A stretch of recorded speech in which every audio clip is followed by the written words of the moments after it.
ayyukum ahsanu amala. Ashhadu an la ilaha illallah wa ashhadu anna Muhammadar Rasulullah. Subhanaka la ilma lana illa ma 'allamtana innaka antal alimul hakim. La haula wa la quwwata illa billahil aliyyil azim. Segenap pengurus Masjid Al-Firdaus dan jajaran yang saya muliakan, alim ulama, tokoh masyarakat, cerdik pandai, hadirin hadirat, jemaah maghrib menjelang isya yang semoga dimuliakan Allah Subhanahu wa ta'ala. Bersyukur kepada Allah dengan ucapan alhamdulillah, malam ini kita dalam keadaan baik-baik saja dan kembali dipertemukan setelah 2 tahun lamanya kita tidak bersua. Saya doakan Bapak Ibu panjang umur, sehat selalu, murah rezeki, rumah tangga bahagia, sakinah mawaddah warahmah, anak dan cucu soleh dan soleha. Salawat dan salam kepada Nabi Muhammad sallallahu alaihi wasallam. Allahumma salli ala sayyidina Muhammad wa ala ali sayyidina Muhammad. Berkirim salam kepadanya, assalamu alayka ya Rasulullah. 2 kali Rasulullah mengulang kalimat aksiru. Aksiru zikrul maut. 2 pula kali Nabi mengulang kalimat Allahumma hawwin alaina fi syakaratil maut. Allahumma hawwin alaina fi syakaratil maut. Bukan kita saja yang bertanya kenapa diulang 2 kali, tapi sahabat pun bertanya kenapa kalimat ini diulang 2 kali.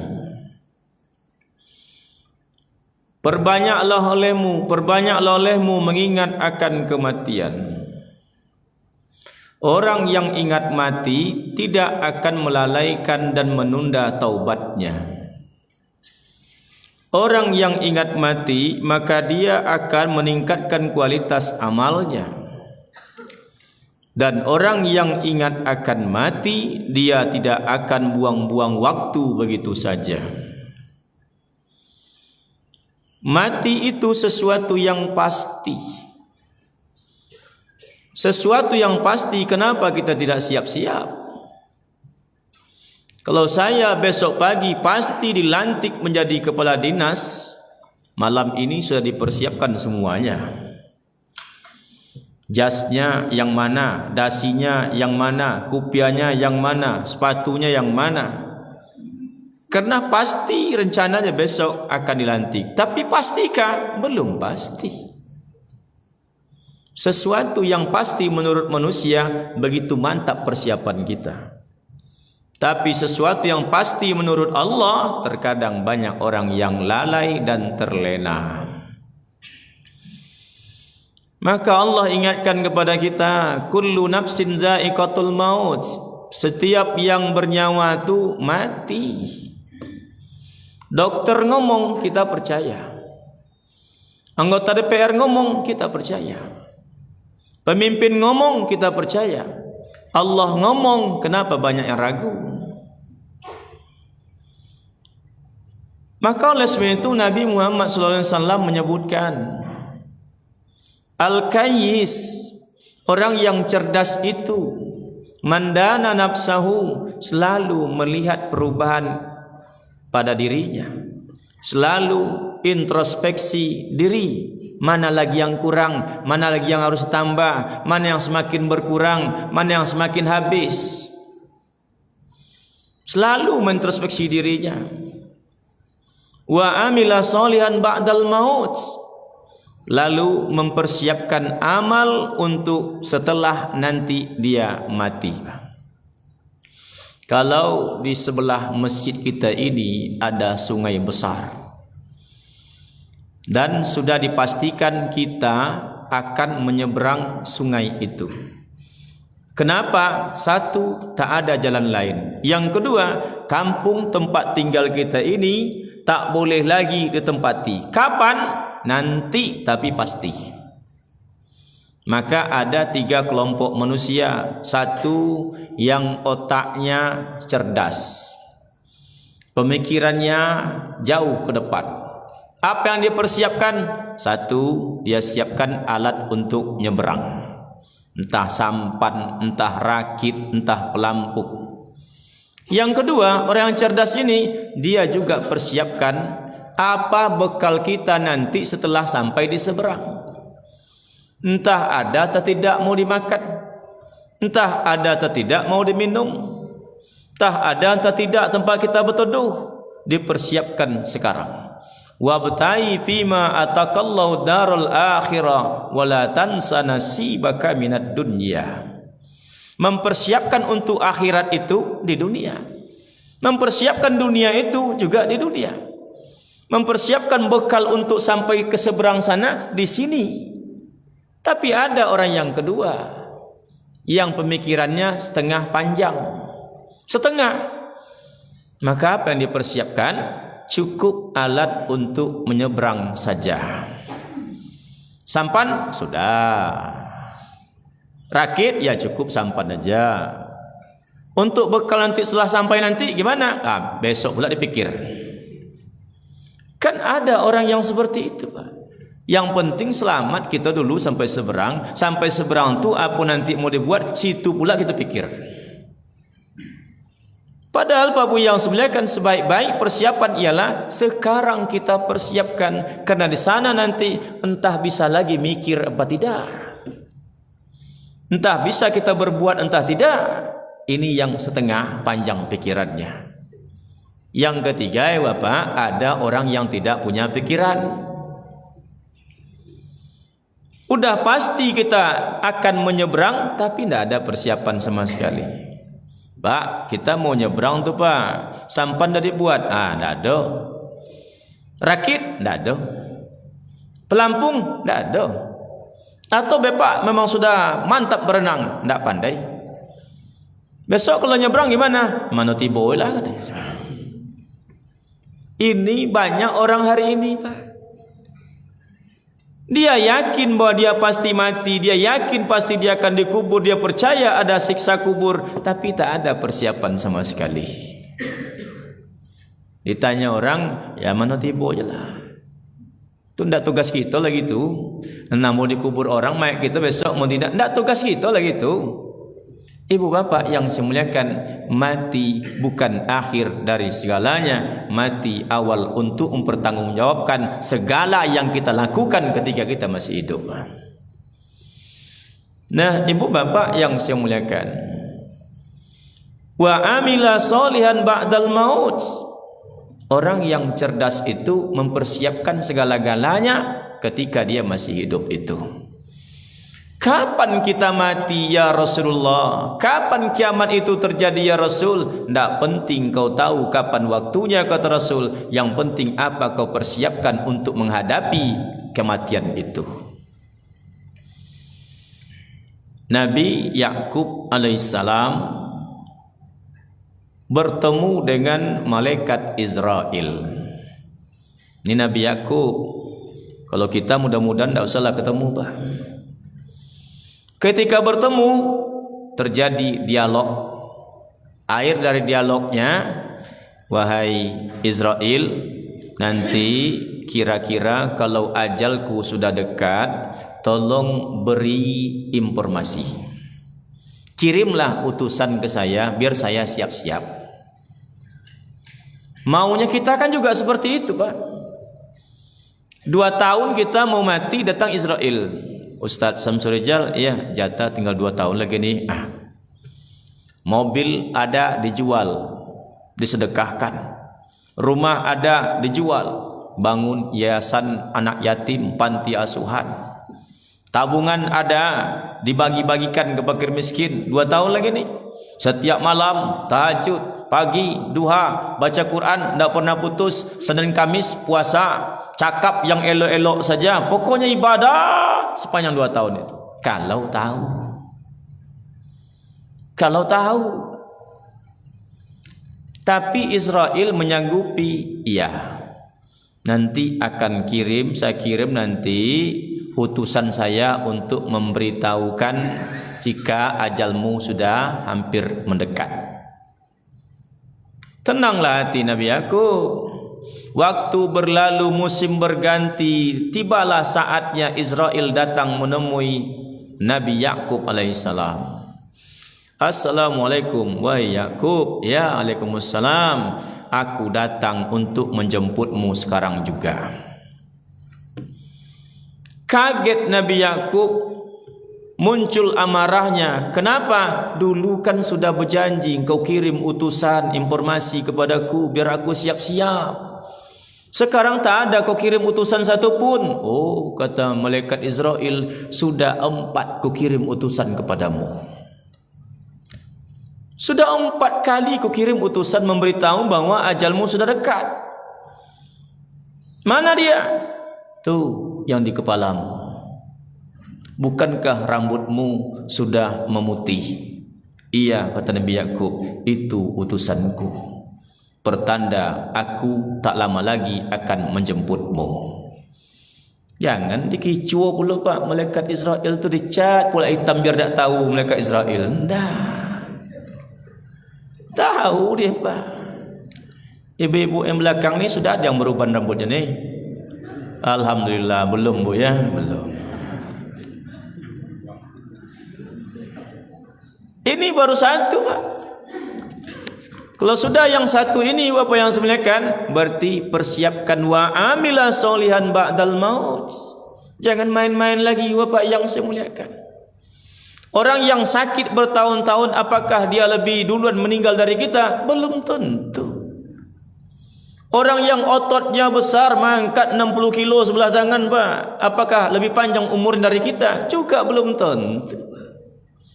Tapi Israel memberi isyarat, ini 1 utusanku.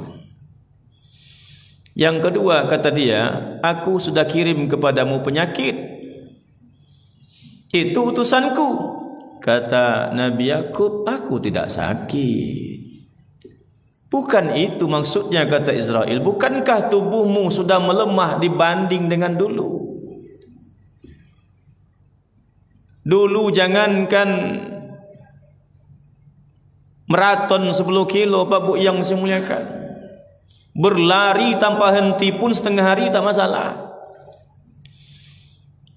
Kalau datang hari raya korban, numbangkan kerbau sendiri Pak.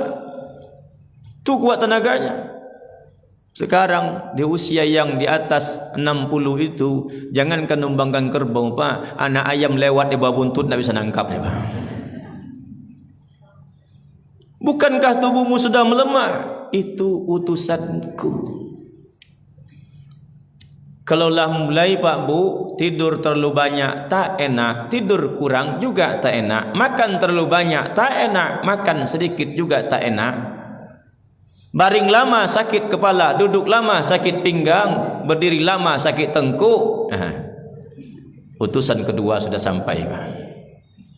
Kalau bahasa Perancisnya Pak, jan merede-rede judu itu lepas.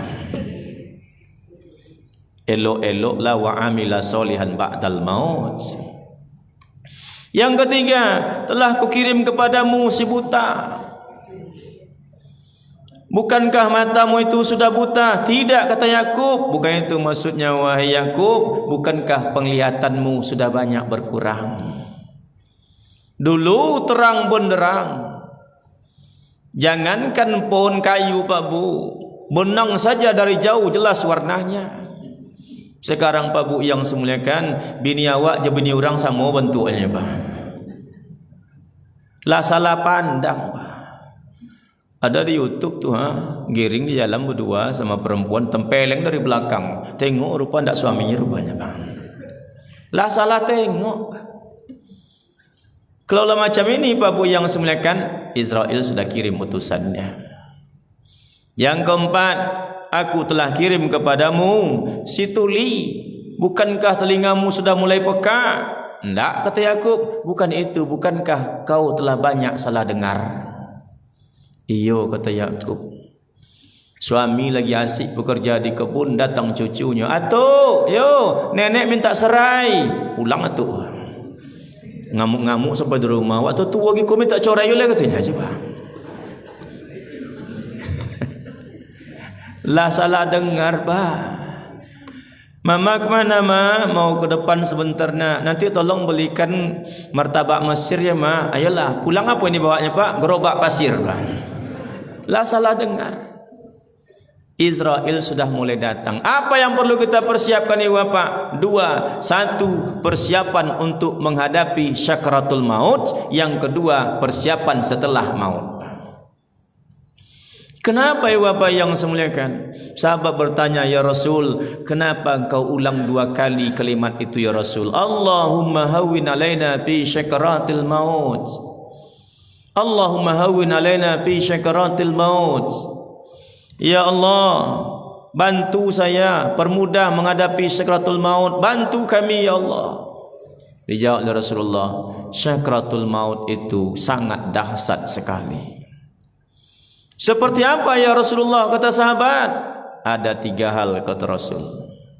Ketika orang sakaratul maut itu Pak, 3 hal yang terjadi ketika itu. 1, sakit yang luar biasa.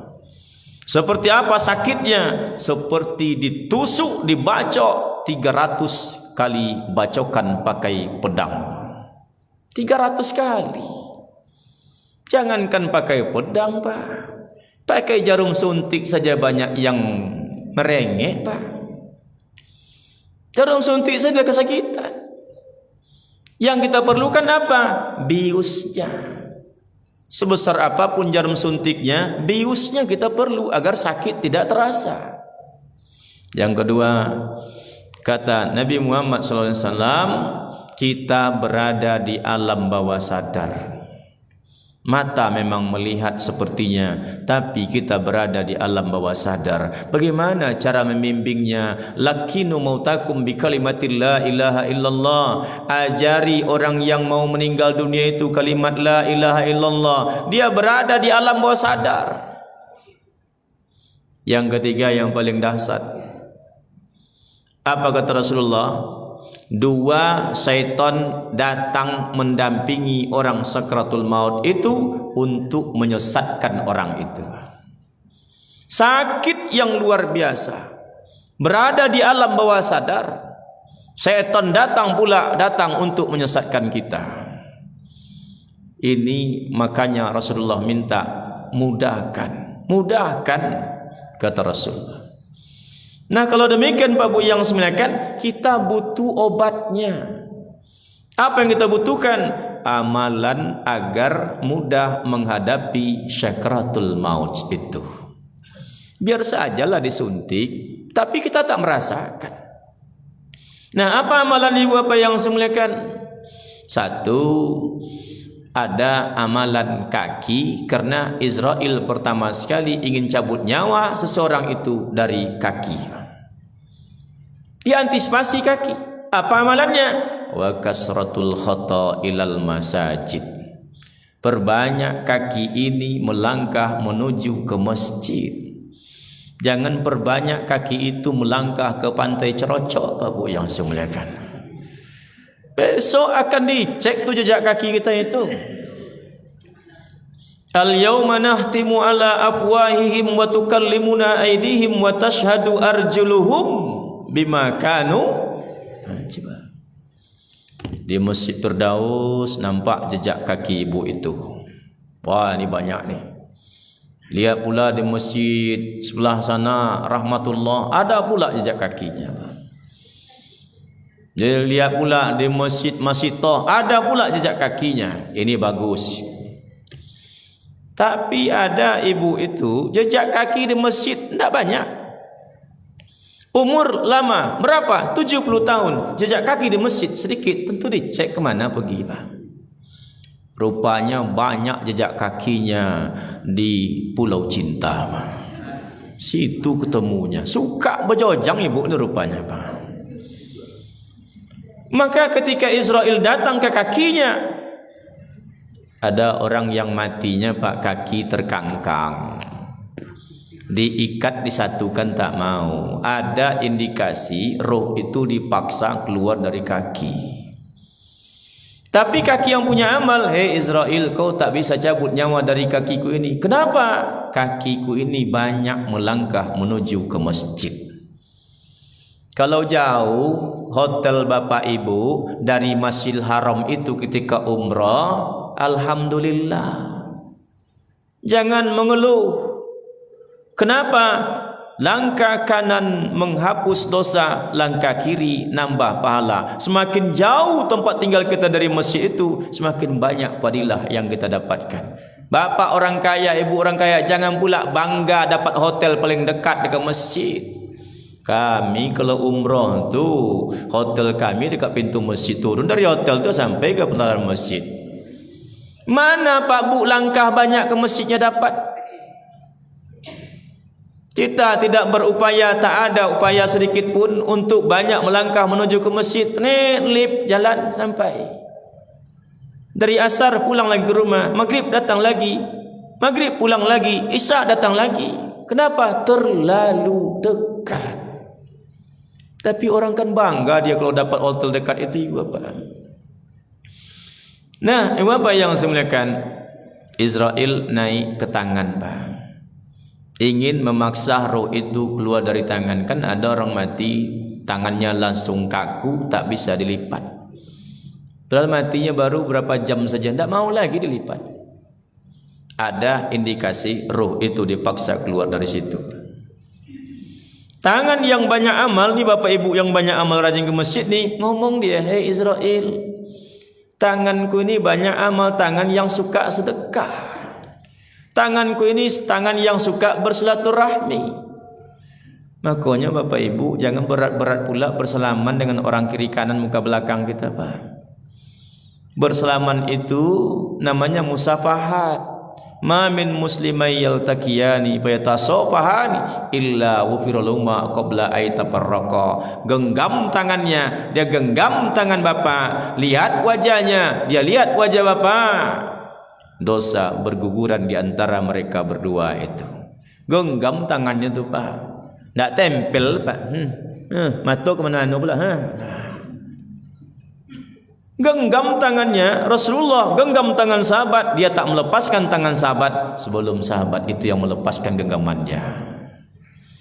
Ini bersalaman, adab bersalaman saja dicontohkan oleh Rasul. Pak Bu yang saya muliakan, Israel, tanganku ini tangan yang suka menunjuk ke arah yang lurus. Makanya Pak Bu kalau tak tahu jangan main tunjuk saja. Pak, jalan apa di mana Pak? Tas situ ya. Carilah situ. Kalau tak paham jangan menunjuk. Masalah, Pak. Yauma tashhadu alaihim alsinatahum wa aidihim wa arjulahum. Tanganmu akan dimintai pertanggungjawabnya. Pak Bu, naiklah Israel ke mulut yang banyak amal ngomong, hei Israel, lisanku ini suka berzikir. Maka jangan takut-takut pula berzikir, Pak Bu yang saya muliakan. Awak ni karena takut dikatakan bid'ah, tidak mau berzikir. Bid'ah terbesar sekarang itu, Ibu Bapak, di Arab Saudi, Masjidil Haram, Masjid Nabawi, Pak. Itu bid'ah terbesar. Masalah? Tidak masalah, Pak. Di Indonesia aja orang masalah-masalah kan, Pak. Malam Ramadan satu malam, satu juz satu malam. Pernahkah dibuat Nabi? Tidak pernah. Pernah dibuat sahabat? Tidak pernah. Di malam terakhir setelah khatam itu satu juz, Syekh Sudais baca doa kunut hampir 15 menit. Dia baca doa khatam Quran. Pernahkah dilakukan Nabi? Tidak. Pernah dilakukan sahabat? Tidak. Masalah? Tidak. Kita saja Bapak di Indonesia Pakai Sayyidina saja ibu bapak dimasalahkan. Ceramahlah seorang ustaz, demi Allah tidak ada Al-Fatihah setelah solat. Al-Fatihah saja dimasalahkan. Maka banyak imam hari ini tidak mau baca Al-Fatihah setelah solat. Allahumma antas salam wa minkas salam wa alayka ya'udu salam fahina rabbana bisalam wa dakhilna jannata darussalam sampai terakhir. Langsung Allahu la ilaha illallahul hayyul qayyum la ta'khuzuhu sinatun wa la naum. Banyak terpengaruh. Takut dikatakan bid'ah. Padahal Pak Bu, bid'ah terbesar tuh di 2 tanah suci ini. Tak ada masalah, Pak. Ditanyakan kepada syekh terkenal di Arab Saudi, apa jawab dia? Oh, itu adalah amal baik, tidak masalah. Ibu bapak yang dimuliakan, zikir. Kenapa harus zikir Pak Ustadz? Ini panjang sekali Pak bahasannya. Zikir itu seperti ibu merendam kain yang airnya sudah diberi deterjen, Pak. Kain kotor, air sudah diberikan deterjen, dimasukkan kain, plap, kotorannya terangkat semua. Itu zikir. Zikir kita la ilaha illallah, la ilaha illallah. Ada yang pakai lenggok-lenggok, ada yang enggak. Lenggok-lenggok tu enggak sembarang lenggok tu ibu bapa. Ada makna lenggok tu la ilaha illallah, la ilaha illallah. Dah lenggok la ilaha illallah, la ilaha illallah. Ada maknanya ibu bapa. Ada yang diangkat ke atas, ada yang diambil samping, ada yang ditekan ke bawah. Sampai penuh rongga hati itu dengan kalimat Allah, Allah, Allah. Ketika kita nanti berada di alam bawah sadar, yang itulah yang keluar. Allah, Allah, la ilaha illallah. Keluar dia. Kenapa? Kalau dalam cerek itu ada air susu, maka ketika dituangkan, air susulah yang keluar. Kalau dalam cerek itu air teh, ketika dia tumpah, maka air teh itu yang keluar. Tidak mungkin Pak, kalau dalamnya air putih, ketika tumpah keluar air susu. Itu sulap nama itu Pak. Itu ibu bapak yang saya muliakan. Israel, lisanku ini lisan yang suka baca Quran. Bagaimana kalau tidak pandai baca Quran? Fa ammal lisan innaka khuliqalaka litu'sira bihi zikrullahi ta'ala wa tilawatal Quran. Dalam kitab Muraqil Ubudiyah ditulis Syekh An-Nawawi Al-Bantani. Tujuan Allah berikan lisan ini bisa ngomong 2. 1 untuk zikir kepada Allah, yang kedua untuk banyak-banyak baca Quran. Mulut kita ini Pak bisa nyontoh suara ayam, tapi ayam tak bisa nyontoh suara manusia. Kita bisa nyontoh suara kucing, tapi kucing tak bisa nyontoh suara kita. Kita bisa nyontoh suara anjing, tapi anjing tak bisa nyontoh suara kita. Kenapa? Kelebihannya luar biasa, supaya banyak-banyak baca Quran. Gimana kalau tak bisa baca Quran Pak Ustaz? Wa alsinatakum. Itu yang ditanyakan besok Pak. Samsul Rijal, hidupmu sampai 70 tahun, kenapa kau tak pandai baca Quran? Bukan hanya ditanya merebuka saja ya Bapak. Tapi ada yang ditanya lebih itu, untuk apa umur yang panjang ini, untuk apa guna lisanmu itu? Berat sekali untuk dijawab. 60 tahun kau hidup, 70 tahun kau hidup, 80 tahun kau hidup, kenapa tidak pandai baca Quran? Pak Bu yang saya muliakan, yang ketiga kata lisan, lisanku ini banyak memberikan nasihat, wa tawasau bil haqq wa tawasau bis sabr. Kepada sesama Islam nasihat yang benar, kepada sama Islam nasihat dengan sabar. Kepada orang non Islam lakum dinukum waliyadin, jangan dibalik Pak Bu. Kalau kita buka medsos sekarang sakit juga kepala kita Pak. Kenapa demikian? Sesama Islam saling caci maki Pak. Para ulama dimaki, para habaib dicaci. Tak tanggung-tanggung, macam-macam disebutnya para habaib itu. habaib Islam apa tidak? Iya. Yang Yaman ke Indonesia itu ibu bapak, Islam apa tidak? Islam. Persoalan mau kita akui atau tidak dia tu keturunan Nabi apa tidak, tidak ada paksaan. Kalau ada bapak ibu tidak mau ngakui, tidak diapa-apakan. Kalau mengakui pun bagus. Tapi ketika kita mencaci orang seperti itu, sibabul muslimin fasikun, mencaci orang Islam fasik, dosa besar. Kalau mau caci, cacilah orang yang merampok kekayaan alam Indonesia ini, Pak. Asabri bangkrut, BLBI karampa, Bank Senturi bangkrut. Siapa yang maling? Orang sebelah sana. Kenapa tidak diapa-apakan? Kenapa diam saja? Perjudian di Indonesia merajalela. Siapa yang punya? Orang sebelah sana. Bukan orang Arab, tapi orang sebelah sana. Kenapa diam saja? Prostitusi di mana-mana, babu yang sebenarnya. Siapa yang buka? Mereka. Kenapa diam saja? Sampai hari ini judi online, narkoba bertonton masuk ke tempat kita. Siapa yang punya? Orang sebelah sana. Kenapa diam saja? Kenapa tidak dimaki? Bahkan buka bendara internasional dia di negeri kita ini, Pak. Tidak ada aparat keamanan, tidak ada imigrasi, tidak ada pajak. Entah apa yang diangkut ke sini, tidak ada yang tahu. Entah apa yang diambil dari sini, tidak ada yang tahu. Kenapa umat Islam tidak mencaci maki orang seperti itu? Amal, Pak. Nah, ibu bapak yang saya muliakan, aman mulut naik ke mata, hidung tidak tak dia apa-apakan, Pak. Naik ke mata, mata punya dua amal. Satu, mata yang mengantuk karena beribadah kepada Allah.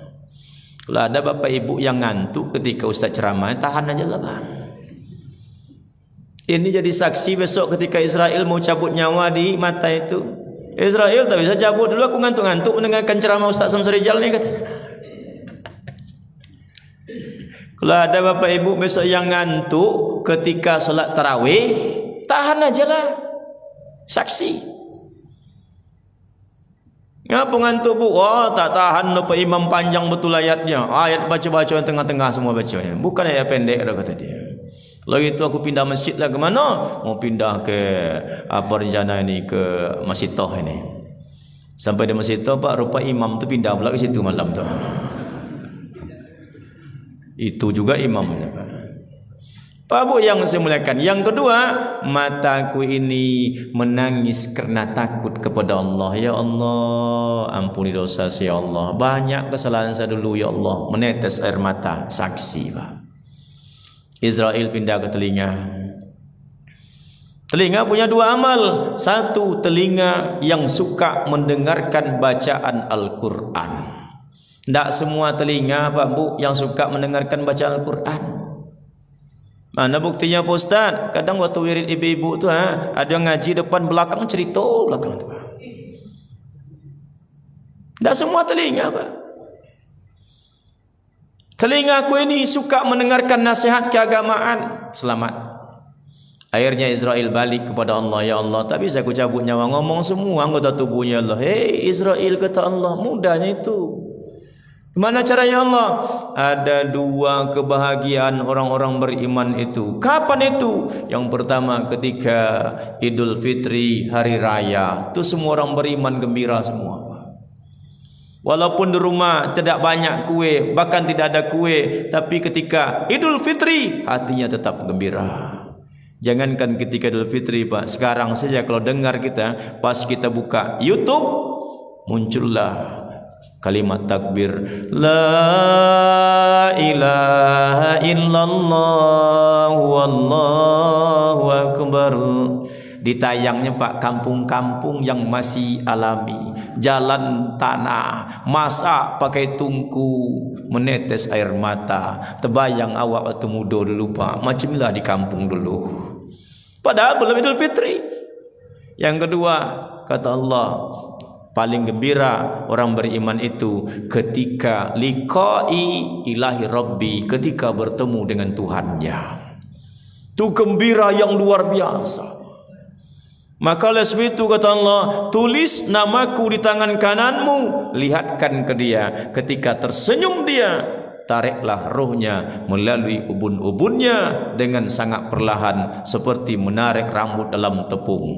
Tepung tidak tumpah, rambut tidak putus. Az-Zumar ayat 42. Maka tersenyumlah bibirnya, kembanglah hidungnya, basalah pelipisnya, berkeringatlah keningnya, nampak tanda husnul khatimah. Jadi kawan-kawan kita ni Pak Bu, besok kalau ada yang meninggal umpamanya kembang hidungnya, tu husnul khatimah Pak. Jangan bilang pula ni sombong ni kembang hidungnya, enggak. Tu husnul khatimah. Nah, ibu bapak yang saya muliakan, selamatlah kita Pak. Yang su'ul khotimahnya tidak usah kita bahas. Selamatlah kita. Selesaikah persoalan?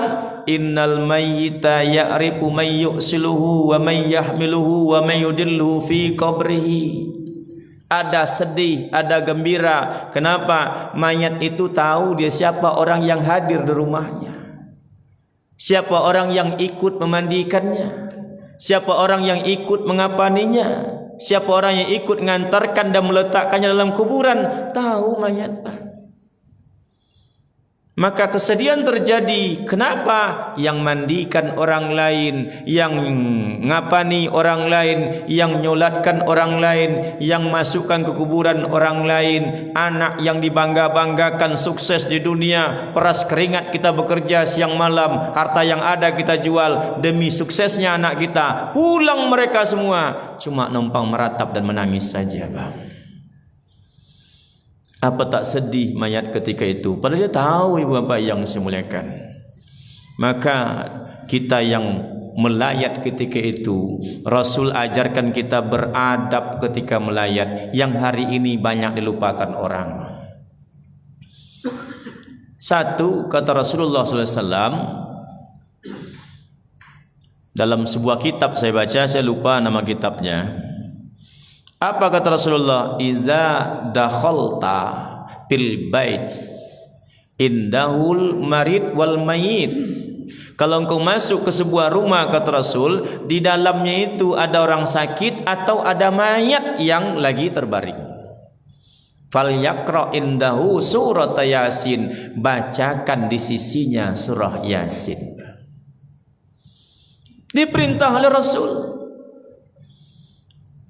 1000 kesalahannya, 1 kebaikannya, sebut-sebutlah kebaikannya itu. Kenapa? Mayat tahu apa yang kita bicarakan.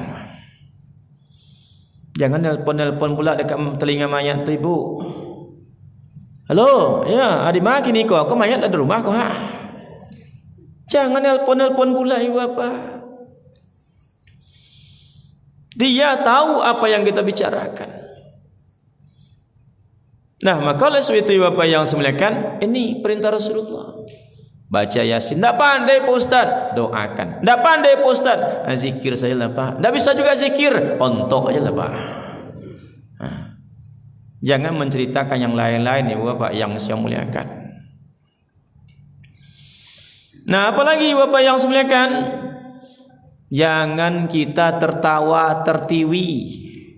Banyak hari ini Bapak pergi melayat, mayat terbaring, cerita entah kemana-mana, ketawa-ketawa. Keluarnya pakaian gimana Pak Ustaz? Up to you Bang. Tapi biasanya kalau umat Islam, Rasulullah suka warna yang terang-terang, putih, hijau, hitam sesekali Bang. Tapi hari ini kalau melayat, orang nampaknya suka yang hitam-hitam. Sepatu hitam, rok hitam, baju hitam, jilbab hitam, tas hitam, kacamata hitam, lipstik hitam. Dari mana dapat itu Pak Ustaz? Tidak tahu juga Pak. Nah ibu bapak, yang paling menyedihkan ialah orang yang meninggal dunia itu, dia belum sadar kalau dia sudah meninggal dunia Pak. Dilihat orang berkumpul mengelilingi dia, ada yang baca Yasin, ada yang mendoa, ada yang menangis. Dia heran, kenapa orang ngumpul-ngumpul dengan saya ini? Kenapa? Ada apa ini? Oh, ternyata saya cuma bermimpi, saya belum mati. Dimandikan oleh orang, lagi-lagi kenapa saya dimandikan? Ada apa ini? Oh, saya cuma bermimpi, saya belum mati. Ketika dikafani oleh orang, hei, kenapa saya dikafani? Ada apa ini? Oh, ternyata saya cuma bermimpi, belum mati. Ketika disolatkan, dia juga ngomong seperti itu. Ketika diantar ke kuburan, juga ngomong seperti itu. Ketika diletakkan di kuburan, ditimbun oleh orang, baru dia teriak. Kenapa ditimbun? Jangan ditimbun. Hoi, jangan timbun. Tapi tak ada orang mendengarkan teriakannya itu. Faiza sawaitu wa nafahtu fihi min ruhi. Roh itu pun dimasukkan kembali ke dalam tubuhnya. Terbukalah matanya. Disitulah dia mulai sadar, ya Allah, kenapa tempat saya gelap seperti ini? Kenapa tempat saya sempit seperti ini? Kenapa bau tanah?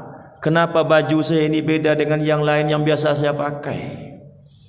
Dipanggillah bapak orang yang paling dekat dengannya. Itu pertama yang dia panggil.